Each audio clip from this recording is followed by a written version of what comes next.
اتفرجوا على الفيديو كده يا جماعه. في ايه؟ لا معلش استنى هبدا اتعدل كده عشان هتخانق. مالكوا حبايبي مالكوا؟ انتوا حاطين فيران في المكن ولا ايه؟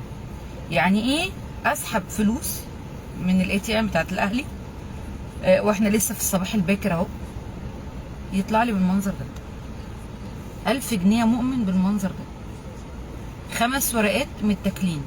ايه حاطين فيران؟ ايه ده؟ ده ايه ده؟ ده ايه؟ دي بقى اللي ربنا كرمها وطلعت سليمه تمام. طلعت اسم الله مقطوعه وملزوقه طبعا، السوريتاب مش هيبان، ملزوقه من هنا، ملزوقه من هنا اهو، يعني الحته دي كده مقطوعه ودي ملزوقه سوريتاب، هي بتلمع اهي خير بقى. افهمها دي، افهمها. طول عمرنا نسحب الفلوس، نسمع ان احنا بنسحب الفلوس من المكن، يطلع لنا جديد فلوس البنك. دايما نقول فلوس البنك.